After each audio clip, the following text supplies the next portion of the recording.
I woke up to 8 text messages from my ex-girlfriend.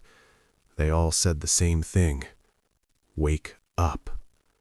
I responded, asking why she was texting me at 2 a.m. That's when I heard the scream from inside my closet.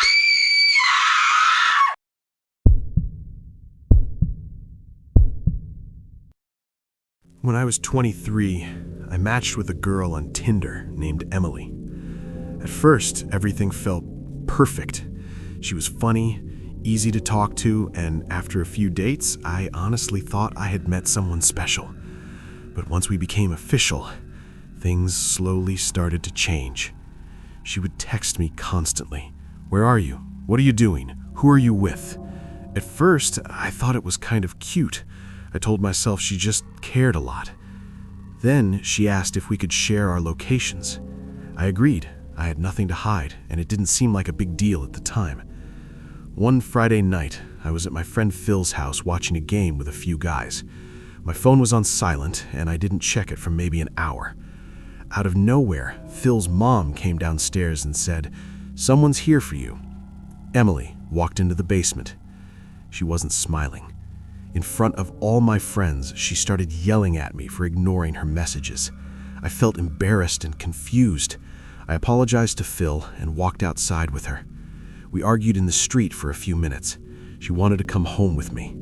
I told her no, I needed some space. That night, when I got home, I sent her a long text saying I thought we needed a break. Looking back, I should have done it in person. But honestly, I was scared of how she might react. She started calling me over and over. Then the texts came in, dozens of them, and then she showed up at my front door. She rang the doorbell repeatedly and started pounding on it, screaming that I was a piece of shit. My neighbor eventually came outside and told her to leave. She did, but not before screaming at him too. I blocked her number. The next day, I stopped sharing my location. She noticed immediately and started blowing up my phone from a different number. My final message to her was, "I'm sorry, Emily. I have to block you for a while. You're scaring me."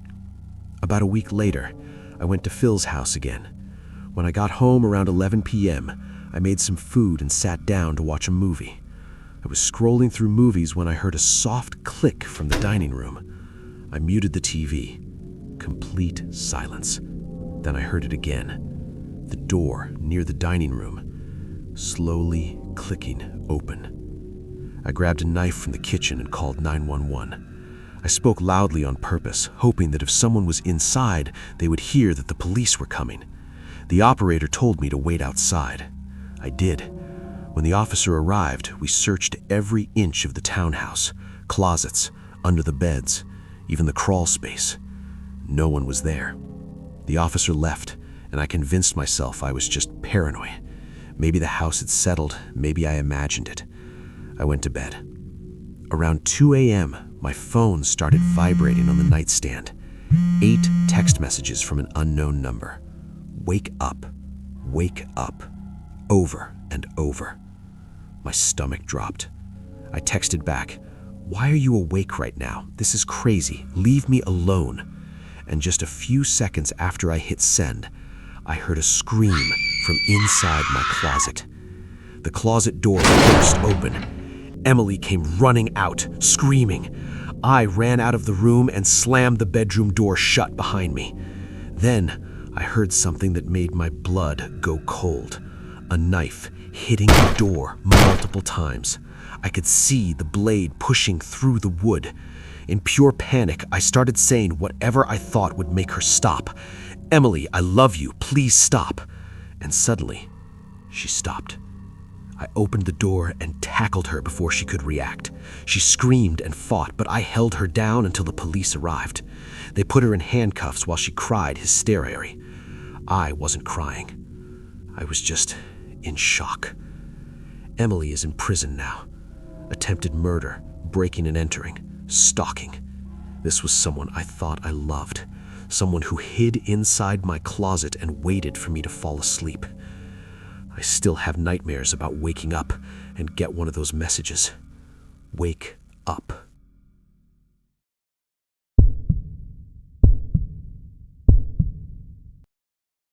When I bought my first house, I was so excited. It was a quiet neighborhood. Families, retirees, the kind of place where people wave at each other. My next-door neighbor was a man in his 50s. His name was Craig. He introduced himself the day I moved in, offered to help carry boxes. He seemed nice enough.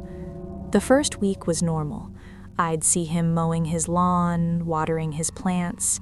He'd wave, I'd wave back. Standard neighbor stuff. But then, I started noticing something. Whenever I was in my backyard, he'd suddenly appear in his. If I went to get my mail, he'd come outside at the exact same time. At first, I thought it was just coincidence, but it kept happening every single time. One Saturday morning, I was gardening in my backyard. I looked up, and Craig was standing at the fence, just staring at me. "Hey, Craig," I said, trying to be polite. "You look beautiful today," he said. I didn't know how to respond. I just said thanks and went inside. That night, I was getting ready for bed. I noticed something. Craig's bedroom window faced mine, and his light was on. He was standing there, looking directly at my window. I immediately closed my curtains. The next day, I mentioned it to another neighbor, an older woman named Susan. Her face went pale. "He did the same thing to the woman who lived there before you," she said. "She moved out after 6 months." I started documenting everything. I took photos of him standing at the fence. I noted the times he'd appear when I was outside. I kept a log. Then, one morning, I found something on my doorstep, a potted plant, with a note, "For your garden, Craig." I didn't want it, so I left it there. That night, I looked out my window. Craig was in my backyard, taking the plant back. I called the police. They came and talked to him. He said he was just being neighborly. The officer told me to file for a restraining order if it continued. It did. A week later, I was in my backyard again. I heard something behind me. I turned around. Craig had opened the gate between our yards. He was standing there. "I just wanted to see if you needed help with anything," he said. "Get out," I said. My voice was shaking. "Now." He left, but he didn't seem bothered. He smiled as he walked away. That was it. I filed for a restraining order. The court granted it. Craig had to stay at least 100 feet away from me. 2 weeks later, he put his house up for sale. He moved out a month after that. I still live here, but I never open my curtains at night, and I always check my backyard before I go outside, because now I know sometimes the scariest people are the ones who live closest. I installed security cameras, motion sensor lights, a better lock on the gate. I did everything I could to feel safe again. But that fear never really goes away. That feeling of being watched in your own home. I tell myself I'm safe now, but I still check the locks twice every single night.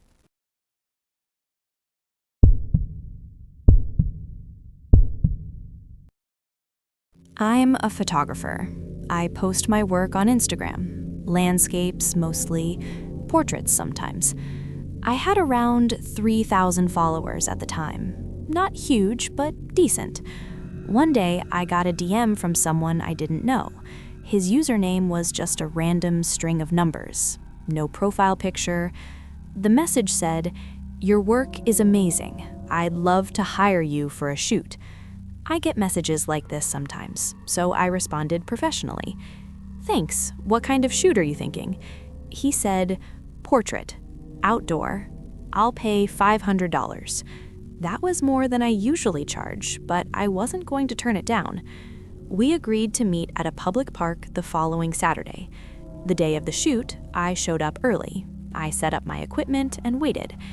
He didn't show. I texted him. No response. After an hour, I packed up and left. That night, he messaged me. "Sorry, I couldn't make it. Can we reschedule?" I was annoyed, but I said, "Sure." We set another date. Same park, same time. He didn't show up again. This time, I didn't respond to his apology. I just blocked him. A few days later, I got another DM. Different account, different username, but the message was almost identical. "Your work is amazing. I'd love to hire you." I recognized the writing style. I blocked that account too. Then it got worse. I started getting comments on my posts from different accounts, all saying similar things. "You're so talented. I'd love to work with you.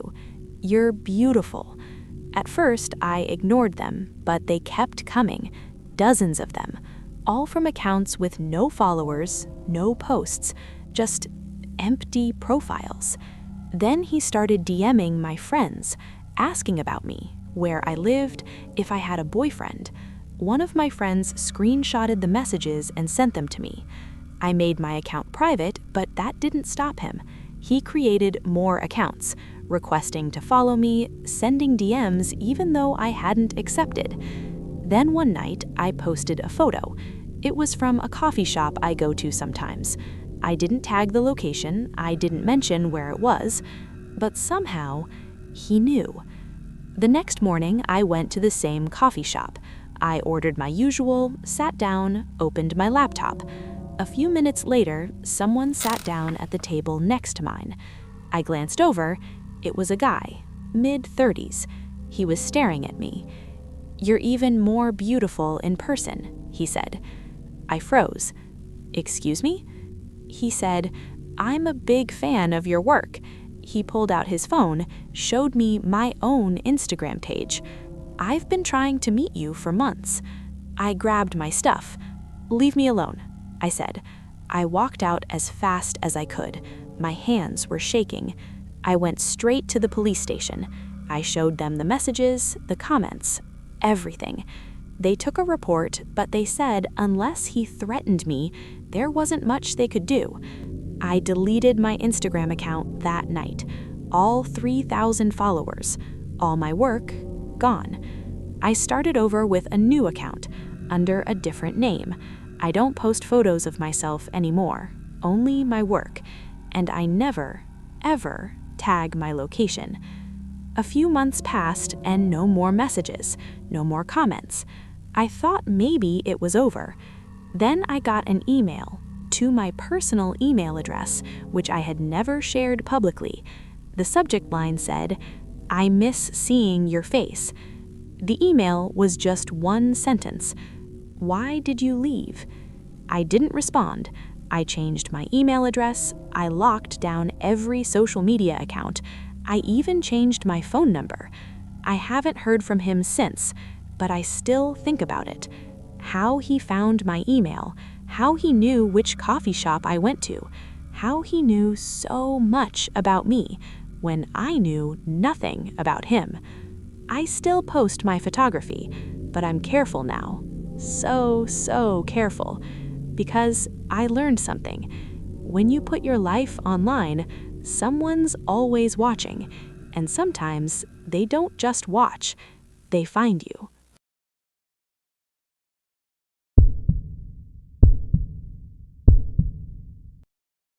I met Hunter on Tinder when I was 22. We went on 4 dates over the course of a month. First date was coffee, just a quick screening to make sure he wasn't weird. He seemed normal enough. Second date was drinks at a bar and we had a good time. Third date was dinner. We kissed at the end of the night. It was fine. But on the fourth date, something felt off. We went to the same bar as before, but this time he drank way too much. He got touchy, trying to kiss me in public, in front of everyone. I'm not a fan of PDA. I politely shut it down, multiple times. When we left, he asked if we could go home together. I said no. I was tired and I had work tomorrow. He kept pushing. "I'll drive you to work in the morning," he said. I found it absurd, so just went to my car and left. I'd had a couple drinks, so I drove slowly. I was hyper aware of my surroundings, checking for cops. That's probably why I noticed. The same car had been behind me for 3 turns. At a red light, I looked closer. It looked like Hunter's car. I texted him, "Are you following me?" He responded almost immediately, "Yes, I just want to make sure you get home safe." I called him and he didn't pick up. I pulled over to the side of the road and texted him again, "Stop following me, I'm fine." He stopped in the middle of the street, read my text, then drove past me really fast. I didn't hear from him until I was already in bed. He texted, "I hope I didn't weird you out tonight. Sorry I got so drunk. Next time we should do something more low-key, like dinner at my place." I didn't respond. The next morning, he texted again, "Oh no, is the vibe dead?" I still didn't respond. 2 hours later, question mark? That's when I finally replied. I kept it simple. "Hey, I had a great time getting to know you, but I don't think our personalities click. I want to focus on myself right now. I hope you understand." The angry texts started immediately. "You strung me along for 4 dates just to tell me that? How about you pay me back for everything I bought you then?" There were more. Personal insults. Things I'm not going to repeat here. I blocked him. Then the phone calls started. No caller ID. Over and over and over. I ignored all of them. Eventually, they stopped. The next day, I came home from work. There was a bouquet of flowers on my doorstep with a card. "I'm sorry. Please give me another chance. Hunter." My stomach dropped. He knew where I lived. I had never told him my address. Never. I sent him one final text before blocking him again. "Do not contact me. Do not come to my house, or I will file for a restraining order." I blocked his number so I wouldn't see his response. A few nights later, I was home alone. My parents were out of town. I woke up in the middle of the night. I don't know what woke me up, but I heard something. Downstairs, I heard a door open, then one of the upstairs doors. Someone was in my house. I crawled out of my bed. I slid underneath it, called 911 whispering. I texted my family, "Who's home?" No one responded. I heard footsteps coming up the stairs, slow. They reached the top, then silence. The whole room was carpeted, so I couldn't hear anything. Then the drawers next to my bed started opening, one by one. I held my breath and covered my mouth with my hand so he wouldn't hear me breathing. My heart was pounding so hard I thought he'd hear it. I heard a man's voice, muttering under his breath, "God fucking damn it." It sounded like Hunter. I didn't move. I prayed my phone wouldn't vibrate. The bed shifted above me. He sat down. I could see his shoes through the bed skirt. He sat there for 2, maybe 3 minutes. Then he said something else. "Fucking bitch." He got up. I heard him walk back down the stairs, the door shutting, footsteps fading. Police arrived 10 minutes later. They searched the entire house. Every window was unlocked. One window in the dining room was big enough for someone to crawl through. I gave them screenshots of our texts, including the one where he admitted he followed me home. They said they would investigate, but without proof he was actually inside, it was tricky. I did get a restraining order. He never contacted me again, but even now, I check every window before I go to bed, every door, every lock, because I know what it feels like to have someone hiding under your bed while you sleep above them.